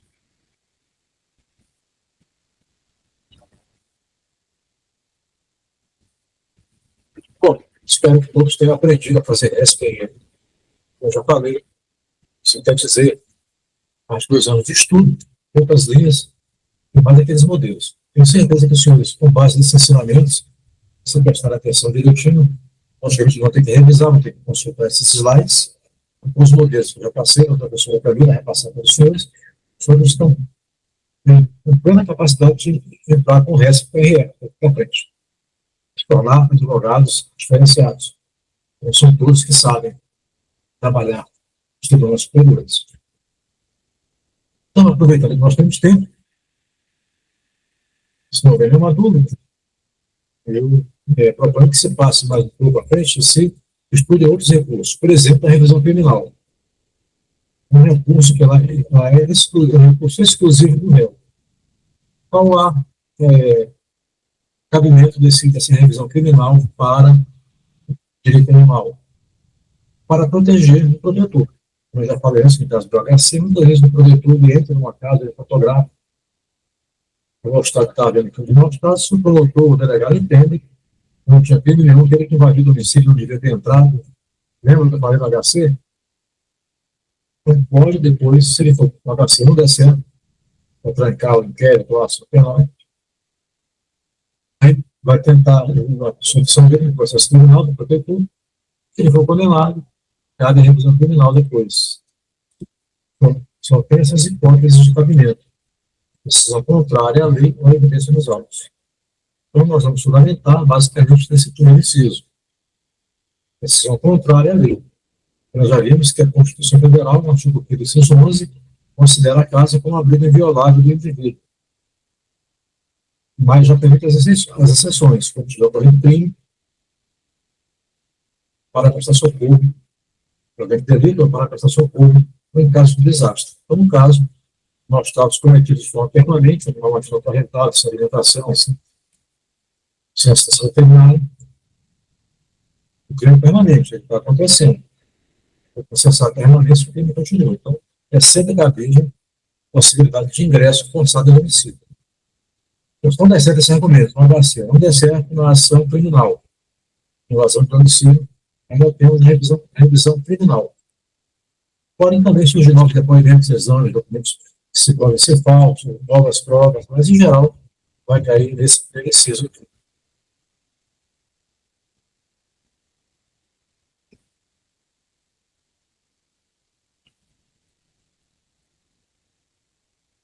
Então, quais são os pedidos que são feitos na revisão criminal?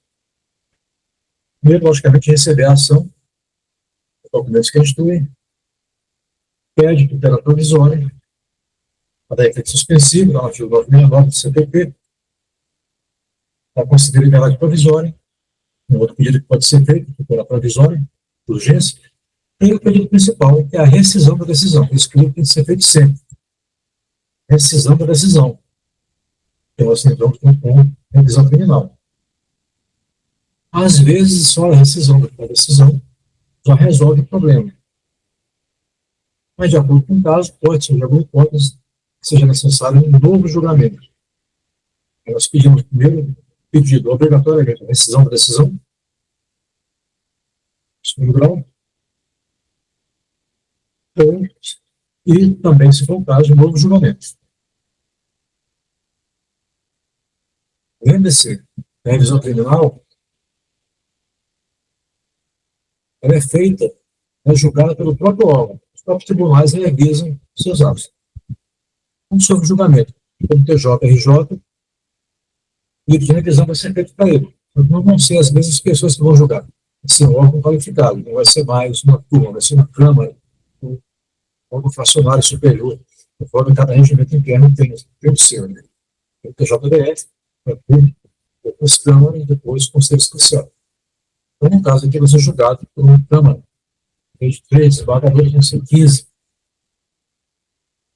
Então, é proposta do mesmo juiz, do mesmo tribunais revisam esses pontos julgados, isso vale inclusive para o STJ, revisam esse próprio julgado. Só que no caso do STJ, não pode a revisão se for inadmitido, se do julgado no mérito. Então, se o STJ julgou no mérito, ele vai discorrer para a revisão criminal do próprio STJ. Entendido? Um outro recurso muito importante, que temos tempo aí, da reclamação constitucional. Esse recurso, ele é muito mal entendido porque existem 3 tipos de reclamação. A reclamação constitucional, que só existe no STF, e a reclamação processual, que está no CPC. Ela vai para qualquer tribunal, inclusive o STF. Mas é diferente. As hipóteses de cabimento são diferentes. E tem também uma reclamação que é regimental, é do regimento de cada tribunal. Alguns ainda chamam de correição, outros chamam de reclamação. As pessoas vão ter que procurar no regimento dos seus tribunais. Quais são as hipóteses de cabimento? Vamos estudar primeiro a reclamação constitucional. Quais são as hipóteses de cabimento? Para preservar a competência do STF, então, para garantir a autoridade das decisões, como súmula vinculante, controle de constitucionalidade e outras decisões que têm uma repercussão geral, ou seja, que tem efeito erga-omnes. Então, quais são essas decisões do STF que têm efeito erga-omnes? Sendo extraordinário e tenha sido reconhecida a repercussão geral. Súmula vinculante, as ações de controle de constitucionalidade, ADI, da ação direta de constitucionalidade, ADO, que é a ação direta de constitucionalidade por omissão, a ADC, que é a ação direta de constitucionalidade, e a ADPF, que é a ação por descumprimento de preceito fundamental. Todas essas ações que eu mencionei servem para o controle de constitucionalidade. Então, essas duas têm efeito erga-omnes. Repercussão geral, repercussão com repercussão geral, súmula vinculante, as ações de controle de constitucionalidade. Todas essas ações são erga-omnes, elas têm que ser respeitadas e observadas por todos. Então, se tem um processo, quer esteja em primeira instância, quer esteja em segunda instância, que há um desrespeito a uma decisão dessa natureza do Supremo, ele está desrespeitando a decisão regulamentar. Então, cabe a reclamação direta ao Supremo Tribunal Federal. Então, aparentemente, nós pensamos, às vezes, que há uma supressão de instância. O processo ele pode sair da primeira instância, direto para o STF, somente nesse caso de reclamação constitucional. Por quê? Porque a decisão é regulamentar, vale qualquer processo, qualquer grau de jurisdição. E aqui nós vamos ver exemplos práticos, casos que já ocorreram. Por exemplo, o caso daquele menino Henri Borel, que foi assassinado no Rio de Janeiro, o padrasto da conivência da mãe. Ele entrou e apareceu no documentário, acho que era Linha Direta, da Rede Globo, um programa desses que fala sobre crimes de grande repercussão. Então, a Globo montou esse documentário sobre o caso Henri Borel. E o médico, o Dr. Jairino, ele entrou com um pedido para liminar o próprio juízo do Tribunal do Júri do Rio, dizendo que aquilo ali iria prejudicado, porque não havia tido ainda o julgamento. Então, que aquele programa, antes de haver o plenário do júri, iria prejudicá-lo, porque iria direcionar a ideia dos jurados, a opinião pública, contra os réus. E a juíza deu a liminar, um advogado muito inteligente, ele imaginou uma DPF. O seguinte caso, a DPF 130.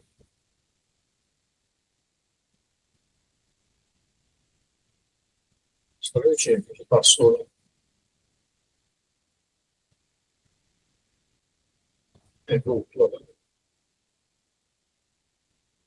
Alguma coisa aqui. Então, qual é o segredo aqui, o grande chave para a reclamação constitucional? Nós temos que achar uma decisão que realmente se adapte, diga respeito àquela que nós estamos reclamando. É o que se chama requisito da aderência restrita. Você já deve ter ouvido falar desse termo, aderência restrita. Significa que não se pode pegar uma decisão parecida desse termo. Então, a grande dificuldade da reclamação é essa. Você tem que achar uma decisão, pega ônibus do Supremo, que seja perfeitamente aplicável àquela decisão que você está fazendo a reclamação. Então, no caso, o advogado, muito inteligente, ele invocou a DPF 130, que é uma decisão do Supremo, nós já vimos que tem efeito legal-ônibus. E essa DPF tratava da constitucionalidade da lei da censura. A lei 5.250/67, feita durante o regime de exceção. Essa DPF, ela julgou inconstitucional essa censura. Então, aqui o advogado teve, a inteligência de dizer que isso aqui era uma censura. É uma censura ao direito da vítima, do pai da vítima, na verdade. E veio o caso ser discutido pela sociedade, certo? Todos têm a obrigação de saber. O seu direito de saber. Então, aqui ele teve que ter uma boa dose de imaginação. Para lembrar que teve essa DPF, essa censura, e aplicar o caso. Os estudantes entenderam que houve a aderência estreita e caçou, informou a decisão da juíza, ainda lamentando com muito mau gosto, criticando bastante a juíza. Não era a competência dela fazer isso. Mas foi pior eliminar, ela decidiu. O advogado entrou com uma reclamação com base nessa DPF 130. Caso do direito animal. É o caso das búfalas próprias. Todos nós conhecemos as mil búfalas que foram abandonadas, que interessavam mais, o negócio de armado do lucro, e o fazendeiro resolveu abandonar as búfalas, para que elas morressem. E os búfalos também.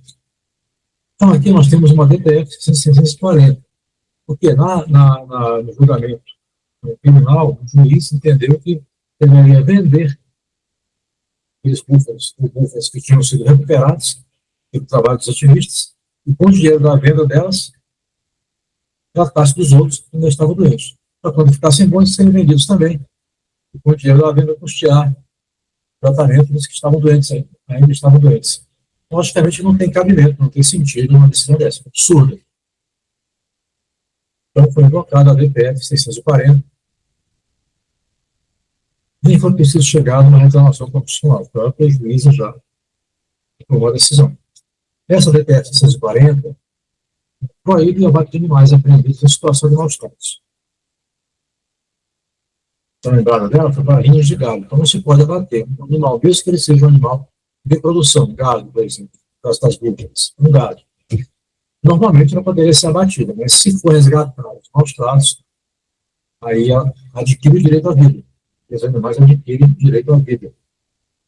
Isso aí foi invocado, não foi nem preciso de uma reclamação. Se fosse, seria manejado com reclamação diretamente no Supremo. Não há supressão de instância. Eu coloquei entre aspas, aqui não é um parente. É uma decisão do Supremo que está sendo desrespeitada. Agora, tem que prestar muita atenção nesse requisito da aderência estrita. Pode ser algo que seja parecido, se algo que se aplique integralmente ao caso. Nós estamos manejando a reclamação. Isso nem sempre é fácil de achar.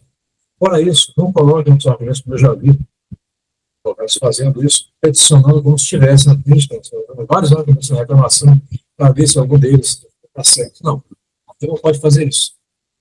Nós, corpos superiores, nós já vimos que não podemos fazer isso. Cada recurso tem sua matéria específica para a argumentação. Então, no caso, tem que chamar decisão legal do Supremo está sendo desrespeitada, descumprida em alguns processos, em algum grau de jurisdição. Certo? Aí nós temos a reclamação constitucional. A reclamação do Código de Processo Civil, ela só se encontra no Código de Processo Civil. Pode ser que seja usada no processo penal, mas eu não coloquei aqui, porque não cabe, normalmente não cabe isso em penologia, mas o advogado pode tentar. A reclamação de CPC não dá algum desrespeito a uma decisão do tribunal, por exemplo, TJRJ decide alguma coisa e o juiz, a instância decide contra. Uma parte vai dizer que houve uma desobediência a uma decisão do juiz tribunal que foi erga omnes.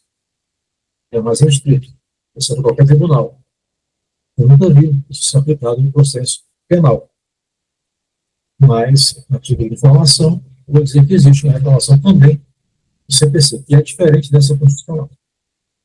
O CPC é uma decisão que tem efeito legal, mas é um efeito limitado. Não precisa nem ser erga omnes, pode ser uma própria decisão, muitas vezes volta o processo para a decisão. O tribunal, o juiz de primeira instância, ele descumpre a decisão. Não cabe a reclamação do CPC.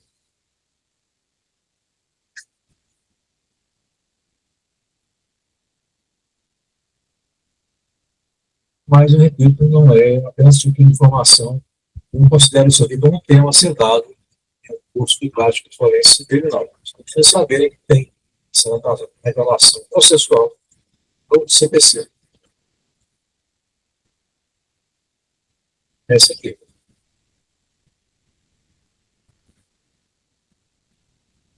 Nós estamos aqui, temos tempo, então vamos ver direitinho. Chegou uma dúvida do CPC, reclamação processual, serve para preservar a competência ou garantir a autoridade de decisão do tribunal local, tribunal de justiça, tribunal regional federal. Então, vou dar uma súmula do tribunal, vou dar um controle de constitucionalidade, dar um IRBR, que é excelente tipos, ou Instituto de Instrução de Competência. Aí cabe essa reclamação processual, dentro do Tribunal de Justiça.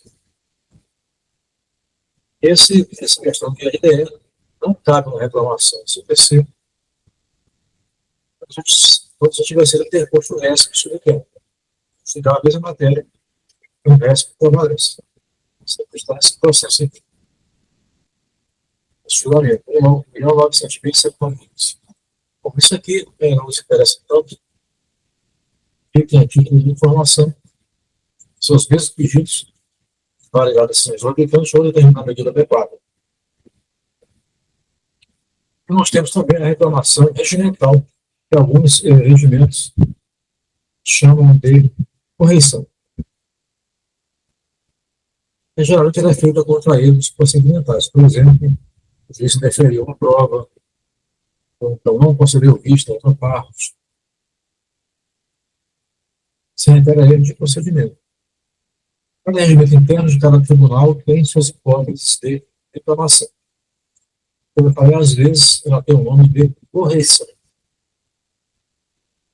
Então, esses três tipos de reclamação que tem, aqui que é mais importante para nós seria a reclamação constitucional. Então, nós temos uma reclamação específica contra a ata administrativa. Essa aqui só cabe no STF. Somente quando há uma afronta a uma súmula vinculante. E exige também o esgotamento de todos os estatutos. Ou seja, tem um decreto, uma resolução do Executivo está sendo contra uma súmula vinculante do Supremo. E nós votamos aqui na lei administrativa todos os recursos.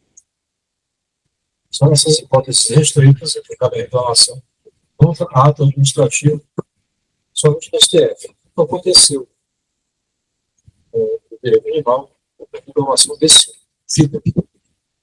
Mas pode acontecer. E, em termos de recurso administrativo, nós temos que esgotá-los na instância administrativa, não é isso? Então, é bom falar sobre isso. A lei que rege o tema é a Lei 9.784/99, mais especificamente os artigos 56, parágrafo 1º, 59, 61 e 65. O recurso da área administrativa primeiramente, é a mesma autoridade que decidiu o processo administrativo. Os recursos administrativos federais são feitos pela plataforma GOV.br, eles mesmos já dizem que você quer recorrer, tem espaço para recorrer. Então, tem um recurso administrativo, depois tem mais outro recurso, a CGU, a Procuradoria Geral da União. Mas quando já está escrito para você, quando vier uma decisão de recurso administrativo, já vem dizendo, perguntando se você quer fazer recurso. Quando vier a decisão de recurso, já vem também perguntando se quer fazer recurso à CGU. E faz também. A Procuradoria Geral da União. Eu já fiz, adiantou nada, mas eu fiz pelo menos, aprendi, mas é fácil, só seguir ali. Está escrito no site. E pode pedir efeitos suspensivos de hidratação em forma de decisão. Tudo isso pode ser pedido, esse recurso que você vai fazer administrativamente. Quando o recurso não é feito da União, aí depende. Aqui no Distrito Federal, eles também já falam por escrito, né? Manda por escrito para a pessoa, a decisão é essa, tem prazo deles para recorrer. Você vai recorrer manualmente, vai lá para a procura, você vai ver permitido. Não sei como é no Rio de Janeiro e outros estados. Mas é a mesma coisa. No prazo de 10 dias, a própria autoridade administrativa já avisa, você tem 10 dias para recorrer. Você vai protocolar o recurso normalmente. Em tribunal, os poderes executivo da União, poderes executivos da União dos Estados Municípios, eles podem revisar os julgados deles a qualquer tempo. Isso é adequado. Isso pode ser pedido também, mesmo depois que tenha perdido o caso de recurso. Se mais à frente houver argumentos ou fatos novos justificam na revisão, essa revisão pode ser feita de ofício ou também a pedido do interessado. Esse que é a importância da recurso administrativo, não tem dificuldade, só saber desses detalhes. Geralmente, a autoridade administrativa ela avisa que tem prazo deles para recorrer. Bom, e aqui, como eu falei, eu passei vários modelos para os senhores. Passei para a professora Camila. Mas, se quiserem ver estatísticas, de recursos originais, pesquisem por essas duas entidades aqui, a ANA, a Associação de Advogados Animalistas do Brasil, e a FNPDA, que é o Fórum Nacional de Proteção e Defesa Animal. São pessoas mais ativas na proteção do direito animal, na parte mesmo processual. Eu sei que eu sou também, tento ser instrutor nas duas instituições e acompanho o trabalho das advogadas. Então, tem muita coisa interessante aqui. Os processos são todos públicos, não tem nenhum que seja serviço de justiça, que os advogados podem acessá-los. Tem muitos processos no TJSP, no TJ, no DFT, no STJ e no STF. Os tribunais, a atuação delas é mais em São Paulo e DF, mas tem também Minas Gerais, Rio de Janeiro, Rio Grande do Sul, Santa Catarina, Paraná, TJ Paraná, TJ Paraíba. Então, se eles veem pelo nome dessas associações, eles vão ver todos esses casos, vão poder estudar como é a realidade da defesa do direito animal.